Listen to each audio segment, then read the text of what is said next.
Hey you, come, gather around the campfire, and welcome to the party. This is Party Chat, a JRPG podcast where we talk about everything that we love in the world of JRPGs and other Eastern titles. I'm one of your hosts, Cameron Hawkins, and with me I have a great panel of people behind the world of Magic the Gathering and Final Fantasy. I'm going to let everyone introduce themselves accordingly, so I don't butcher any names. Gavin, you want to start? Yeah, absolutely. My name is Gavin Verhey. I'm a principal game designer on Magic the Gathering, so I design what those wild cardboard rectangles do. And I'm also the lead set designer for a little set called Magic the Gathering Final Fantasy. I'm Zakeel Gordon, an executive producer for Tabletop Magic and the product architect of Magic the Gathering Final Fantasy. Hey there, I'm Daniel Holt. I'm a senior game designer at Wizards of the Coast, working on Magic the Gathering Tabletop. You might know me from Kamigawa Neon Dynasty, and I was the lead game designer for the Magic the Gathering Final Fantasy Commander decks. Hey everyone, it's so nice to meet you. My name is Dillon Deveney. I'm the principal narrative game designer for the Universes Beyond creative team, and I have the distinct honor and pleasure of being the narrative lead for this wonderful, wonderful set. Now, you talked about it a little bit when we were doing the whole pre-briefing. I would love to get your guys' respective histories with the Final Fantasy series and like what the series means to you. Woo, how much time we got? So, I mean, Final Fantasy 1 was the first game I ever purchased. It was the first game I convinced my parents, I purchased it. I convinced my parents, to help purchase it. And it really captured my imagination right away, the high fantasy nature of it. There's actually kind of a funny story where we had an NES at our cabin only. And so that's where Final Fantasy lived. And so I would go out there and I would play. But then whenever we would leave, we'd have to turn off the NES. And I didn't really get saving or whatever. Like it was hard, NES was a whole different world back then. So I would just lose all my progress every time. So I fought Garland so many times, just over and over and over again. But it captured my imagination right away. And then as a kid, me and my brother would play through the Final Fantasy titles together. We would have a bit of a tussle at the beginning. I remember getting Final Fantasy X, and we had a huge argument about who's going to play it first, right? And eventually my mom had to come in and she threatened to take away Final Fantasy X from us. And that was like, okay, all right. We'll pick someone. So, it's meant a lot to my whole life. And getting to work on this is really a dream come true and a culmination of 30 years of playing games. Yeah, I think my Final Fantasy story starts with Final Fantasy X. It's the game I think I've purchased the most in my entire life. I bought it on every single system. It's the game I've gifted to so many people. It kind of started as back in the day, there used to be this thing called over summer break, all of my friends in my neighborhood would just pile into one person's house and we would just watch someone play at some random game. And my buddies at the time were playing this game called Final Fantasy, I think 9, and it was unlike anything I'd ever seen. It was play until you die, in which I died a lot, and so I just watched most of the time. I discovered Final Fantasy X, and I think in a lot of ways it introduced me to the fantasy genre as a whole, which then later introduced me into Magic, and I don't think I would be working at Wizards on Magic if it wasn't for Final Fantasy X now 25 years ago. Yeah, I think my first one was Final Fantasy VII, playing bits and pieces of it, and maybe 4. You mentioned the memory card issue. Like Final Fantasy VIII, I didn't have a memory card, so I played that opening scene so many times where Renoa, Squall, the ballroom. You know the scene. You know the opening cutscene as well. I know it very well. But then Final Fantasy X is my personal favorite Final Fantasy. It really defined the genre with the voice acting, the graphics, the love story, etc. That was the first one I played all the way through to the end. Then I went back and played the other ones. But somewhere floating around on the internet is a picture of me dressed as Tidus from when I was 17, and I think he would be really proud of where I am today working on this amazing set with these guys. I like the way that Zakeel framed it, where your Final Fantasy story started, right? For me, it was Final Fantasy IV. That was my first Final Fantasy game. And that was the game that really kickstarted my love and appreciation for narrative game design. It's one of the reasons that I went to college to study writing for entertainment, why I got my master's in game design and production, because I was just obsessed immediately with this idea of being able to tell story through mechanics and gameplay, which is a lot like what we do in Magic the Gathering, right? But the story of Cecil Harvey becoming a paladin after becoming a Dark Knight, the sense of transformation, seeing my character sprite literally transform before me, doing this 1v1 boss fight against my own inner darkness, winning, and then redeeming my character, I was like, come on, this is the coolest thing you could possibly do. Like, I did this. Like, we did this, Cecil, yeah. And like so many characters in that game have a sense of that like mechanical storytelling. Like, Kane's another great character for that. 7 was a game that was really special to me because it was kind of the first game that like got all me and my cousins into the same room. I was a really shy kid and I was like super awkward to be around. And so we just didn't have a lot in common. But 7 was the game that I was like watching them play. And then eventually over time, I think they went to go get lunch or something. I just started playing. And then immediately I was like, oh my God, this game's amazing. And then so every kind of year thereafter, it was a special occasion to go get the next Final Fantasy game, meet back up, like kind of have a family moment. And there was so many periods of my life when I was younger where I was like pretty sick for a really long time, and my only accompaniment was the next Final Fantasy game. So I've played and replayed every single Final Fantasy mainline game multiple times. I will continue to do so. They not only are they comfort games, but they're just a constant reminder of like who I was and where I've gone in my life. That's awesome. Yeah, I think that what's really great about Final Fantasy is that we can always obtain these personal connections as to what and how they help kind of shape us, especially when we're at a younger age. Kingdom Hearts also did that for me, but like I think that Final Fantasy is like a prime example as well. So I want to kind of dig into the kind of the design choices that have been made with this set. As someone who like loves what you did with like the Lord of the Rings set and like how you introduced the ring tempts you mechanic and how that means. I like how I was kind of waiting for what is going to be the rings tempts you of this set.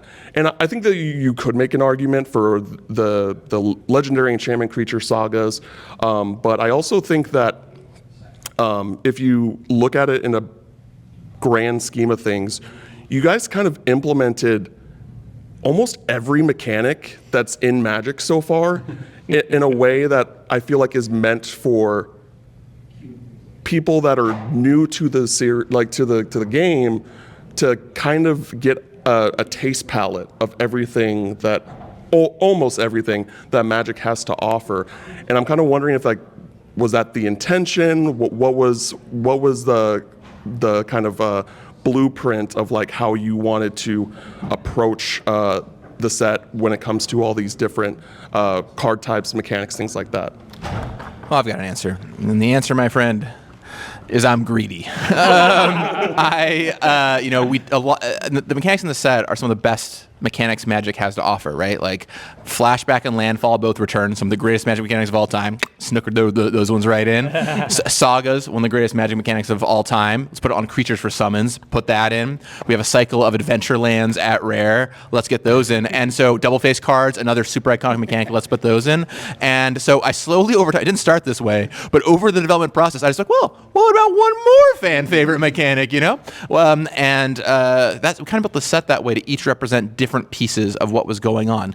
Well, I feel, personally, if you were to ask me, I would really say that the tentpole mechanic of the set are those saga creatures. Like, to me, the summons are kind of the mind-blowing thing you see that you've never seen before. You're like, I've seen a saga, and I've seen a creature, but I've never seen a saga creature, and they work quite a bit differently than what you're used to. A lot of very interesting choices with, like, do I block it? Do I Doomblade it? You know, like, is it worth it? It's going to go away eventually. Should I kill it now? Really interesting choices. But it's all there to kind of represent different pieces of the Final Fantasy genre. I mean, there's 16 different games. They all have different elements that are repeated, and they all have some that are different and bespoke for them. And we wanted to really focus on emphasizing what made each game special, what made each character special. So there's a lot of designs you'll see at Uncommon in the set too that are really focused on what is this character's thing. And it's not like a named keyword mechanic, but it is a little off the beaten path, and it lets you do some really unique and cool stuff that way. I don't know if you have anything you want to say. Yeah. Yeah, the one thing I'll add, especially for a JRPG audience, like one of the things that Universes Beyond as a whole allows us to design to the audience and the IP that we are working with. So there's one thing to design a set for video game fans, and there's also another thing to design a set for RPG fans. RPG fans are kind of like 3 layers deep in like strategic gameplay. You already understand things like health and mana and damage and party configuration and all that kind of stuff. So we get to start the conversation of design 2 or 3 layers deeper, which allows for a slightly higher level of complexity in things like you had mentioned, that, you know, a greatest hits approach to mechanics across the entire series, a slightly larger set than normal, quite a bit more double-faced cards to, you know, represent the multiple forms of different characters and storytelling. And that was a move that we were willing to make because we all are JRPG fans. We have lived this experience, and we knew that's not just what the audience can necessarily expect, but it is really a part of the fans' expectations for the payoff of what their characters should look like when they come to Magic. Like, you have a very clear vision of what Cloud or Squall should look like, so let's just make the best version of those characters instead of having to worry about kind of surface level complexity. Yeah, so Gavin talks about taking all those mechanics for the main set and called himself greedy. Well, then I took all those mechanics and applied them through a commander scope, so I don't know what that makes me. I just turned it up to 11. I took those Saga creatures in the Final Fantasy X deck and flavor first. It's about the summons, like the Final Fantasy X story, but I combine it with commander mechanics like Proliferate on Tidus and moving counters around to keep them around longer, and just all the weird things you can do with counters. The job select equipment in 14, they're non-creatures. There's a non-creature matters deck. Hildebrand has an adventure on him. He's, I think, the only new adventure card in that deck, but I was able to add that mechanic. Some that haven't been shown yet just are such flavor hits, like cycles in these commander decks, that I got to bring back a returning Magic mechanic that told that story so well. The last thing I'll just kind of add on to that, I really appreciate that is like the lens that you have taken. You were looking for something, you came to this conclusion of something that is very intended. So very props to you, looking at what we have made and kind of being able to dissect it so early. One of the things that we're very mindful of is that this is Universes Beyond first 10-pull set. It's coming into Standard. It's going to be a very, very big deal. It's a monumental occasion. And something that we care a lot about on the Universes Beyond team is trying to make sure that we are coming to you. This is something that you love, and you should recognize it, and you should be excited by it, right? This isn't just some licensing deal. We decided to paste a couple of characters on a card and then call it a day. Like, we've been in the tank for years trying to get this right, working directly with Square Enix. Each of the 16 development teams that made this, with the title owners and the people, original artists, and we were there with them to ensure that when we came back, we were delivering something that was authentic and resonant. But with the wide berth of mechanics, we want you to, this is an invitation. Final Fantasy Magic the Gathering is not just the only set that is for you. We've made a lot of Magic that use these mechanics in a lot of different ways, and we would love for you to come into this set, have a great time, and realize, wow, there's so many other cool sets that use these mechanics. Maybe I should go try them out. Just the same thing for the Magic player who hasn't played Final Fantasy yet. If you win a draft with a sweet legend and you haven't heard that character, we put the game on the card in the bottom left corner. So if you had a really great time, go look them up, maybe go download it and play it. And so hopefully this is an invite to stay and to explore and to continue onward. It's not just the one set for you. Every set could be for you. Now, for what we haven't seen obviously the entire set. I am curious if there were, because what Final Fantasy as a series tries to do with each entry is experiment, right? Experiment on the game mechanics and experiment on new ideas. Were there any sort of ideas that tied into a specific Final Fantasy title that you wanted to work and get it in there, and you couldn't figure it out? Were there any troubles there? Because just the first one that comes to mind, and maybe it's happening and we don't know yet. But I'm thinking about the junction system in Final Fantasy VIII and how it's just kind of like this RNG system of what does that look like on a Magic card? And so I'm wondering if there were those kind of ideas where you're like, oh, I really want to make this work. I really want to make this fit on a card, but it didn't work out, or maybe it kind of came in a way that you may not expected, but still kind of fits that box. Yeah, so we talked about, of course, all the various systems and a lot of different things we could show off. And what we ultimately came to was some things are bringing up for huge set mechanics, like summons are across mini games, jobs are across mini games. So we wanted to make sure those were whole set wide mechanics. Some other stuff we could do on individual cards. So a great example of this is we showed off Lightning, who has the stagger mechanic. Now the stagger system is, of course, the core battle system in ways of Final Fantasy 13, and there it is on Lightning's card, representing her contribution to that. So while there's not a whole stagger mechanic in the set, there's a little bit of that. We showed off the tiered spells. Now, tiered, of course, lets you cast the one we showed off yesterday, Fyra, Firaga, and Fira, right? The three of them. But that's also, I won't tell you which cards, but that's also how we're showing off limit breaks in the set, right? Oh, so it makes a lot of sense. It's how you kick up your limit breaks, right? That's the reaction I'm waiting for. It's right there. Think about limit breaks yet. Now you're from my mind. So there's a lot of ways we got in there using the mechanical suite that we had or individual cards.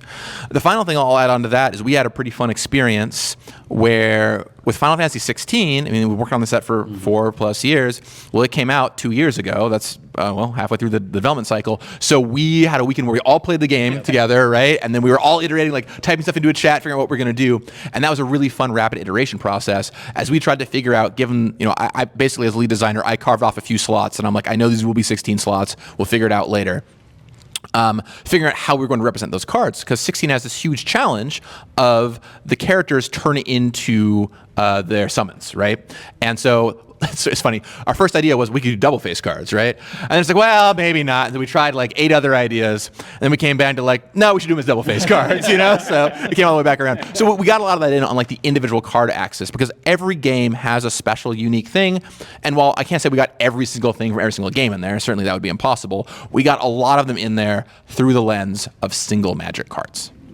Yeah, and some mechanics, game mechanics, inspired entire decks. Like I based the Final Fantasy X deck essentially on the sphere grid design of the in-game meta battle system. So when you're moving the little pebbles around, that's what you're doing in Magic as well. You're moving the counters around.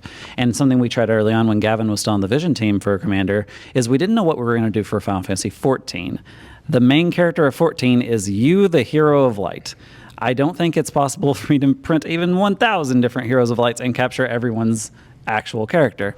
So we did try a lot of systems in trying to capture that, but ultimately we did land on Y'shtola being one of the most popular characters from the game, her and Graha, and then all the other Scions in the deck. And then the job select equipment's kind of representing you as the hero, and you'll see some of those new cards in the deck as well. Cool.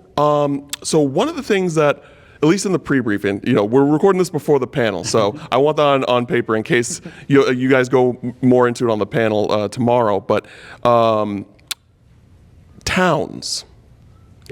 I saw, we got the one town card, and that was a play test, if I remember correctly, in the past. So it's never been an official thing, but now it's finally a new land type, and is there anything that you can say about that, or like kind of what we should expect from towns as a new land? Yeah, so when we were figuring out the cornerstones of Final Fantasy, right, we're like, we got to have these characters, obviously. You got to have the monsters, you got to have the weapons, like all critical stuff. You got to have the summons, but also you got to have the locations, right? Locations are just as iconic as many of the characters themselves. And so we wanted to kind of level that up a little bit and not just have lands in the set, but have lands as a bit of a theme, because in every game, you are traveling through so many different places. So we built that in pretty early on. We tried to iterate on a lot of stuff, but ultimately where we ended up is kind of like Gates in Ravnica, if any of you out there are familiar, where it's a land subtype. There's a handful of cards that care about it. There's a deck you can draft. There's even a constructed deck you can maybe build that does it. And otherwise, they're just lands that totally work and do their own thing. So a land that we're going to show off in the panel tomorrow, which actually you haven't seen yet, is the Adventurer's Inn, right? Okay. So it's an inn. It comes in, you gain 2 life, then it taps for colorless. Super simple card, great little town. Of course, you go to an inn, you're going to gain some life, right? It just makes a lot of sense. Well, we haven't shown off any of the Town Matters cards yet. You can imagine what those cards kind of might do based on the previous Ravnica stuff. So that was like really important for us to get in there. And you'll see all kinds of locations throughout the set, and it really just brings it to life a little bit, Yeah, and creatively, one of the underlying factors of Final Fantasy is that it is one of the defining RPGs for the genre, setting the tone of the expectations of that genre for many years to come. In the earliest of Final Fantasies, we really wanted to pay homage to the trope of being on the overworld, going to the town icons on the map, visiting, and being warped to a new location. Town was such a charming creative through line of every game that there is something on the map that you'd go into represented by an icon. Eventually over time it become more complicated, more open world, but it was this kind of homage to early RPGs and that early idea of exploring the overworld, which really kind of linked all the different towns and locations and lands throughout the set together. Okay, cool. I'm excited to see how that kind of evolves, not just in Final Fantasy, but just moving forward in the game.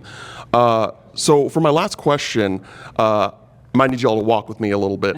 But so back last year, we got the Marvel Secret Lair that introduced the new hero creature type, and with the new equipment that we're doing with the job select, we get the hero creature token. It actually made me think about the not getting the hero creature types in the Final Fantasy protagonists. And I was kind of wondering, like, was there a discussion there of, like, at least, you know, because we have multiple versions of many of the protagonists, and, like, I could understand if it was, like, one of, like, maybe we don't want to make all, you know, we don't want to make all of these same versions all hero cards. That could you know, muddy things up a bit, but maybe just make one of them, or like the I guess like the main version of one of these cards, like Cloud, right? Because like Human Soldier Mercenary makes perfect sense, but also like they're also the hero of the story, and I feel like I'm just curious as like how that process went, where you were like, oh, we shouldn't go down this path for reasons A, B, or C. Gavin and I talked about this for, no lie, 365 days straight. We had a talk about the token, so much so that we talked about it in Japan with Square Enix about like what this is supposed to be. Gavin, I'm absolutely going to leave you time to answer this question as well, but when it comes to hero, hero is a word that takes on different definitions and contexts. So looking at Marvel, for example, in your comparison, the word hero means superhero in the context of Marvel. In Final Fantasy, the word hero does not mean superhero, nor does it mean protagonist. It is standing in place for the many heroes that you can be.